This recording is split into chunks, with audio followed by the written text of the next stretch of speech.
Hello,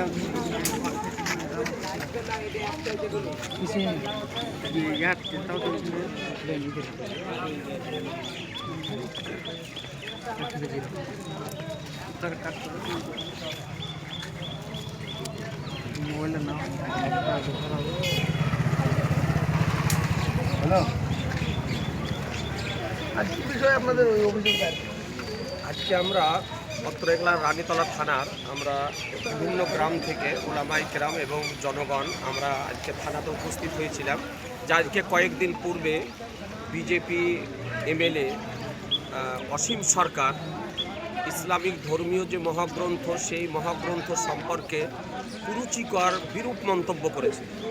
তাই তার বিরুদ্ধে আজকে আমাদের রানীতলা থানাতে এফআইআর দায়ের করার জন্য এসেছিলাম যে তাকে অবিলম্বে গ্রেপ্তার করা হোক এবং ভারতীয় সংবিধান মোতাবেক আইনের আওতায় নিয়ে এসে তার কঠোর থেকে কঠোর একটি দৃষ্টান্তমূলক শাস্তির ব্যবস্থা করা হোক। এই জন্য আমরা আজকে মাননীয় ওসি সাহেবের সঙ্গে দেখা করলাম এবং তার বিরুদ্ধে একটি এফআইআর জমা করি। প্রথম দিন থেকে দেখা যাচ্ছে এফআইআর দায়ের হচ্ছে, তারপর থেকে এখন পর্যন্ত কোনো রকম অ্যারেস্ট বা এখন পর্যন্ত অ্যারেস্ট হয়নি। তার জন্য মাননীয় ওসি সাহেবের সঙ্গে আমাদের আলোচনা হলো এবং তার বিরুদ্ধে আমাদের এই আন্দোলন চলবে যতদিন পর্যন্ত তাকে অ্যারেস্ট করা না হবে।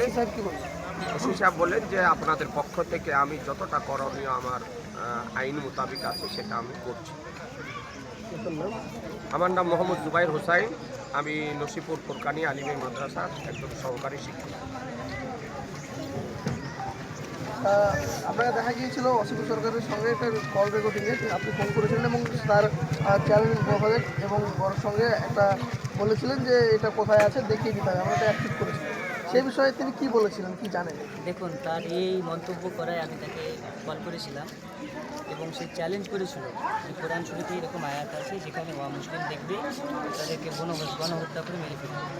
আমি তাকে ফোন করেছিলাম এবং তার চ্যালেঞ্জকে গ্রহণ করেছিলাম। যখনই আমি চ্যালেঞ্জ গ্রহণ করি এবং বসার জন্য তার কাছে আমি আবেদন করি, সে আমার ফোন কেটে দিয়ে বলেছে কেস তুলবেন তারপরে একটা ডিবেটে বসবো। কিন্তু আমরা অবগত হয়ে গেছি সে একটা মূত্র পান করা ব্যক্তি, গোবর খাওয়া ব্যক্তি, বিজেপির নেতা। বিজেপির নেতাদের কাজই মুসলমানদেরকে দাবিয়ে রাখা, মুসলমানদেরকে ভয় দেখানো। আমার কল আর রিসিভ করেনি এবং ডিবেটে বসার জন্য রাজি হয়নি এত দূরই। তারপরে আমরা আমাদের মুর্শিদাবাদ থানাতে আমি এফআইআর দায়ের করি। আজকে রানীতলা থানাতে এফআইআর দায়ের করলাম। ইনশাআল্লাহুল আজিজ আমরা আশাবাদী যে প্রশাসন খুব তাড়াতাড়ি পদক্ষেপ নেবে। যদি না নেয় আগামীতে আমরা বৃহত্তর আন্দোলনে নামব। প্রথম দিন থেকে এখন পর্যন্ত শাসক দলের পুলিশ পর্যন্ত বর্তমান প্রশাসন এখন পর্যন্ত কোনো রকম অ্যাকশন নেয়নি এবং অ্যারেস্ট করে না, এখনও অ্যাকশন নেয়নি এবং অ্যারেস্ট করেনি। আমরা আশাবাদী যে তাকে গ্রেফতার করা হবে। যদি গ্রেফতার না করে আমাদের আন্দোলন চলবে এবং বৃহত্তর আন্দোলনে আমরা নামব।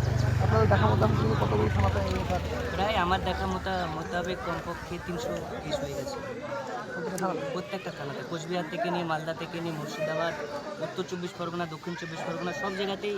কোনো সংস্থার মাধ্যমে এই এফআইআর করা হলো না শুধুমাত্র গ্রামবাসী? আজকে রেজবি ফাউন্ডেশনের পক্ষ থেকে এবং এলাকার সমস্ত মসজিদের ইমাম সাহেব, মাদ্রাসার শিক্ষকগণ, আহলে সুন্নাত ওয়াল জামাত থেকে নিয়ে সমস্ত মুসলিম উম্মার পক্ষ থেকে আজকে এফআইআর করা হলো।